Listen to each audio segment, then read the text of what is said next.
ಇನ್ನು ರಾಜ್ಯದಲ್ಲಿ ಮುಂಗಾರು ಅಬ್ಬರಿಸ್ತಾ ಇದ್ದು ಯಾವೆಲ್ಲ ರೀತಿಯ ಅನಾಹುತಗಳು ಸೃಷ್ಟಿಯಾಗಿದೆ ಅನ್ನೋದರ ಕುರಿತಾಗಿ ಗಮನ ಹರಿಸೋದಾದ್ರೆ ರಾತ್ರಿ ಇಡೀ ಸುರಿದಂತಹ ಭಾರೀ ಮಳೆಗೆ ಉಳ್ಳಾಲದಲ್ಲಿ ಜಲಪ್ರಳಯ ಅಕ್ಷರಶಃ ಉಂಟಾಗಿದೆ.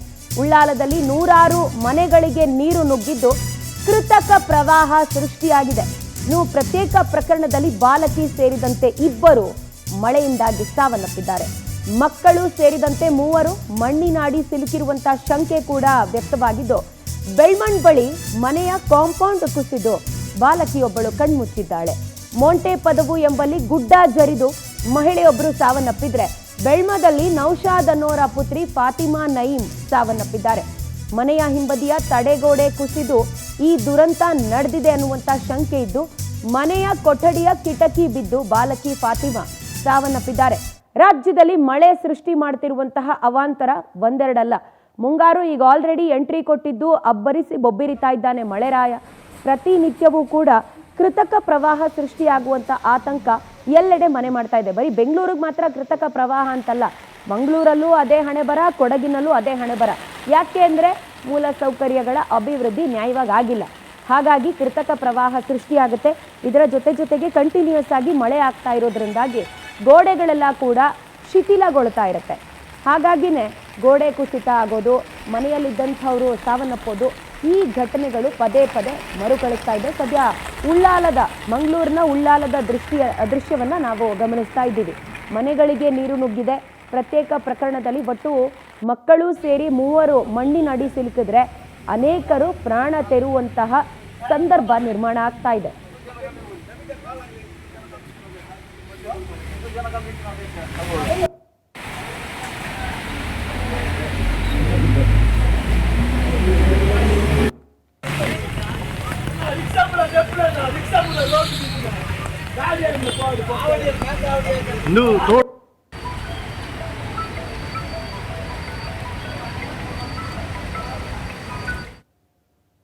ಇನ್ನು ಮಂಜನಾಡಿ ಗ್ರಾಮದ ಮೊಂಟಪದವು ಎಂಬಲ್ಲಿ ಗುಡ್ಡ ಕುಸಿತ ಆಗಿರುವಂತಹ ಘಟನೆ ಸಂಭವಿಸಿದೆ. ಕಾಂತಪ್ಪ ಪೂಜಾರಿ ಅನ್ನೋರು ಈ ಘಟನೆಯಲ್ಲಿ ಗಂಭೀರವಾಗಿ ಗಾಯಗೊಂಡ್ರೆ ಅವರ ಪತ್ನಿ ಪ್ರೇಮ ಗುಡ್ಡ ಕುಸಿತದಿಂದ ಸ್ಥಳದಲ್ಲೇ ಸಾವನ್ನಪ್ಪಿದ್ದಾರೆ. ಮನೆಯಲ್ಲಿ ಮಲಗಿದ್ದಂತಹ ಇಬ್ಬರು ಮಕ್ಕಳು ಹಾಗೆ ಮಹಿಳೆ ಮಣ್ಣಿನ ಅಡಿ ಸಿಲುಕಿರುವಂತಹ ಶಂಕೆ ಕೂಡ ವ್ಯಕ್ತವಾಗ್ತಾ ಇದ್ದು ಎನ್ಡಿಆರ್ಎಫ್ ಹಾಗೆ ಅಗ್ನಿಶಾಮಕ ಸಿಬ್ಬಂದಿ ಮತ್ತು ಪೊಲೀಸರು ಅವರನ್ನ ಹೊರತೆಗೆಯುವ ಕಾರ್ಯಾಚರಣೆಯಲ್ಲಿ ನಿರತರಾಗಿದ್ದಾರೆ. ಉಳ್ಳಾಲ ಬೈಲು, ಕುಂಪಲ, ಕಲ್ಲಾಪಿನಲ್ಲಿ ಮನೆಗಳಿಗೆ ನೀರು ನುಗ್ಗಿದೆ. ಇದರ ಜೊತೆಗೆ ಹಲವರ ರಕ್ಷಣೆ ಮತ್ತು ಕಾಲುವೆ ಒತ್ತುವರಿಯಿಂದಾಗಿ ಕೃತಕ ನೆರೆ ಸೃಷ್ಟಿಯಾಗಿರುವಂತಹ ಆರೋಪ ಕೇಳಿ ಬರ್ತಾ ಇದೆ.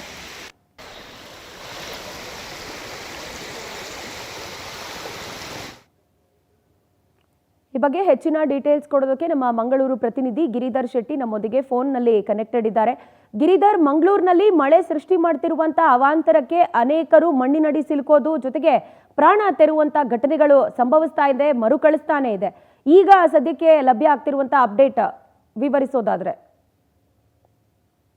ಪ್ರಜ್ವಲ, ನಿನ್ನೆ ರಾತ್ರಿಯಿಂದ ಕಂಟಿನ್ಯೂ ಆಗಿ ಮಳೆ ಸುರಿತಾ ಇದೆ. ಮಂಗಳೂರು ಸೇರಿದಂತೆ ಬಂಟ್ವಾಳ, ಉಳ್ಳಾಲ ಮತ್ತು ಕಾಸರಗೋಡು ಪಕ್ಕದ ಉಡುಪಿ, ಕರಾವಳಿಯಾದ್ಯಂತ ಭಾರಿ ಮಳೆ ಆಗ್ತಾ ಇದೆ. ಇದರಿಂದಾಗಿ ಉಳ್ಳಾಲದ ಮತ್ತು ಬಂಟ್ವಾಳ ತಾಲೂಕಿನಲ್ಲಿ ಬಹಳಷ್ಟು ತಗ್ಗು ಪ್ರದೇಶಗಳಿಗೆ ನೀರು ನುಗ್ಗಿರುವಂತದ್ದು. ಅದರಲ್ಲೂ ಕೂಡ ಮಂಗಳೂರು ನಗರ ಮತ್ತು ಉಳ್ಳಾಲ ಭಾಗದಲ್ಲಿ ಈ ಹಿಂದೆ ಕಂಡರಿಯದಷ್ಟು ದೊಡ್ಡ ಮಟ್ಟದಲ್ಲಿ ಕೃತಕ ನೆರೆ ಉಂಟಾಗಿದೆ. ಯಾಕಂದ್ರೆ ಕೆಲವು ಭಾಗದಲ್ಲಿ, ಉಳ್ಳಾಲ ಭಾಗದಲ್ಲಿ ಕಾಲುವೆಗಳನ್ನು ಒತ್ತುವರಿ ಮಾಡಿಕೊಂಡು ಫ್ಲಾಟ್ಗಳನ್ನು ನಿರ್ಮಾಣ ಮಾಡಲಾಗಿದೆ. ಅದರ ಜೊತೆಗೆ ಮನೆಗಳನ್ನು ನಿರ್ಮಿಸಲಾಗಿದೆ. ಆ ಕಾರಣದಿಂದಾಗಿ ಅಲ್ಲಿ ಮಳೆ ನೀರು ಹರಿದು ಹೋಗುವುದಕ್ಕೆ ಸಾಧ್ಯವಾಗದ ಕಾರಣದಿಂದಾಗಿ ಅಲ್ಲಿ ಹಲವೆಡೆ ನೀರು ನುಗ್ಗಿರುವಂತದ್ದು. ನೂರಾರು ಮನೆಗಳು ಜಲಾವೃತ ಆಗಿದೆ ಅನ್ನೋ ಮಾಹಿತಿ ಲಭ್ಯ ಆಗಿದೆ. ಅಲ್ಲಿ ಎನ್ಡಿಆರ್ಎಫ್ ನವರು ಕಾರ್ಯಾಚರಣೆ ಕೂಡ ಮಾಡ್ತಾ ಇದ್ದಾರೆ. ಇದೇ ವೇಳೆ ಮಂಗಳೂರು ಹೊರವಲಯದ ಕೊಣಾಜೆ ಬಳಿಯ ಬೆಲ್ಮದಲ್ಲಿ ತಡೆಗೋಡೆ ಕುಸಿದು ಬಿದ್ದು ಒಂದು ಮನೆಯೊಂದಕ್ಕೆ ಕುಸಿದು ಬಿದ್ದಿರುವ ಕಾರಣದಿಂದಾಗಿ ಅಲ್ಲಿ ಸಣ್ಣ 10 ವರ್ಷದ ಬಾಲಕಿಯೊಬ್ಬಳು ಡೆತ್ ಆಗಿದ್ದಾರೆ. ನೌಶಾದ್ ಎಂಬವರ ಮಗಳು ಫಾತಿಮಾ ಎನ್ನುವ ಈ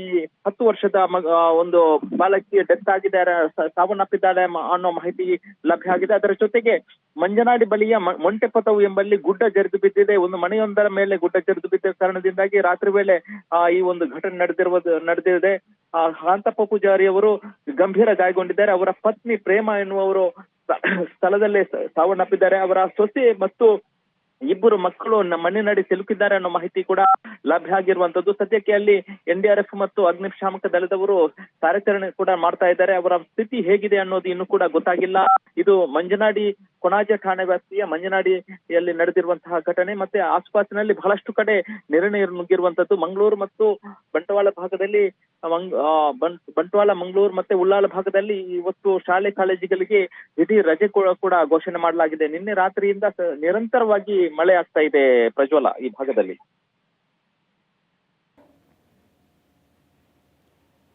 ಓಕೆ ಗಿರಿಧರ್, ಥ್ಯಾಂಕ್ ಯು ತಮ್ಮೆಲ್ಲ ಡೀಟೇಲ್ಸ್ಗೆ.